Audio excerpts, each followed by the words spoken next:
Hi and welcome back to another video. Now in this video I'm going to look at active transport, and the basic functions of life depend on the highly selective transfer of chemicals in and out of organisms. Thus all organisms must have a means of controlling which molecules enter and leave their cells, as well as a way of controlling which chemicals can enter and leave the cell. Now in one of my videos I talked about two common ways that molecules move in and out of cells, and that was diffusion and osmosis, and these are both passive processes, which means they have no need for energy, or they require no energy for them to take place, and molecules move down their concentration gradient, which means they move from a region of high concentration to a region of low concentration. However, in this video we shall look at an active process by which molecules can move in and out of cells against their concentration gradient, so it requires energy. Now molecules move from a region of low concentration to a region of high concentration, and that process is called active transport. Now ATP is the energy carrier of cells, and it's made during respiration. So why I put ATP, just know that's the energy required for active transport to take place. So without respiration, active transport cannot take place. So it's just like a ball rolling down a slope. The ball here represents our molecules, and the slope represents our concentration gradient. When the ball is rolling down the hill, it rolls down on its own, so it doesn't require any energy except kinetic energy, and this is the inbuilt energy to keep it rolling. However, the ball cannot roll up the slope unless the energy needed to push it up is provided. So it will therefore move up the slope when energy is provided, and that's the same thing with active transport. It requires energy to move molecules from a region of low concentration to a region of high concentration. With that said, let's get into it. So unlike facilitated diffusion, which requires both channel and carrier proteins, active transport actually only requires carrier proteins. But to distinguish the two carrier proteins, the carrier proteins involved in active transport are called active carrier proteins, and the ones involved in facilitated diffusion are called passive carrier proteins.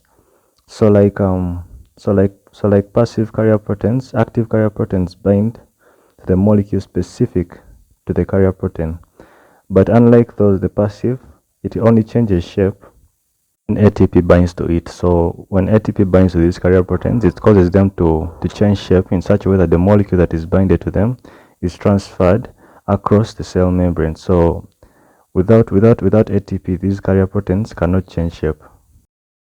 Now, some of the molecules involved in active transport include ions, and the major ions inside cells and their environments are sodium ions, potassium ions, and chloride ions, even hydrocarbonate ions, and it also involves molecules such as glucose and amino acids. Now, active carrier proteins are divided into three. These are uniport carriers, symport carriers, and antiport carriers. Now, uniport carriers move a single substance in a single direction, and symport carriers move two substances in the same direction, so some kind of co-transport.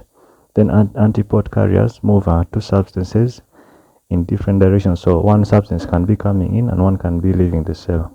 Now there's one important thing you need to know about active transport and diffusion, and it's that this can take place in the same cell, though not in the same pathway simultaneously. Now diffusion, as we all know, actually as most of us know, occurs down a concentration gradient. But if this was the only case, then that would mean that these molecules would diffuse until the concentration of the molecules both inside and outside the cell came into equilibrium. So if this happened, there would be no net movement of molecules, because that concentration gradient or our difference in concentration no longer exists. So respiration supplies energy for active transport to maintain those concentration gradients. So active transport creates and maintains concentration gradients, and diffusion takes advantage of this and uses those concentration gradients effectively. And this allows many processes in the cell to take place normally. Examples of active transport include protein pumps, and specifically in this video I'll talk about the sodium potassium pump. Other examples include endocytosis and exocytosis. Now the sodium potassium pump is a common feature in all animal cells. This pump is a carrier protein, specifically an antiport protein, and in the sodium potassium pump, for every 3 sodium ions that are actively pumped out of the cell, 2 potassium ions are pumped back into the cell. And this process is essential for many processes such as firing of an impulse. Now that is under coordination, and I won't go into detail in this video. Another example is it's involved in digestion. specifically absorption in the intestine, and I'll talk about that one a little bit. This is our blood capillary, and this is our gut. Those cells that you're seeing form the wall of the gut. Now, as you can see, the cells have a protein pump, and this pump 3 sodium ions out and pump potassium ions inside the cells. Now, due to this, you realize that there will be a higher concentration of sodium ions in the gut. Now, due to this high concentration, these sodium ions therefore diffuse back into the cell, but this diffuse through a specific carrier protein. It requires both sodium and glucose to function. So glucose and sodium diffuse back into the cell by phosphatase diffusion, and this is some kind of secondary active transport. And now, due to the high concentration of glucose inside the cell, now this glucose therefore creates another diffusion gradient, and it therefore diffuses through another carrier protein by phosphatase diffusion into the bloodstream, and the glucose is therefore absorbed by the body with the aid of active transport. Then we come to endocytosis and exocytosis. Endocytosis is the bulk movement of molecules into the cell, and during endocytosis you realize that our molecule causes an enfolding in the cell membrane. It is then engulfed, forming a vesicle which pinches off the cell membrane and forming a vesicle. That's basically endocytosis. Now, endocytosis is divided into phagocytosis and pinocytosis. And during phagocytosis, large molecules are engulfed by the cell. This later forms a vesicle. Now, this is how white blood cells take up bacteria, basically.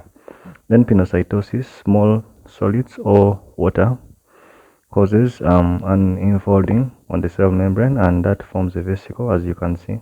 Now, the vesicles formed during pinocytosis are much smaller compared to those formed during phagocytosis.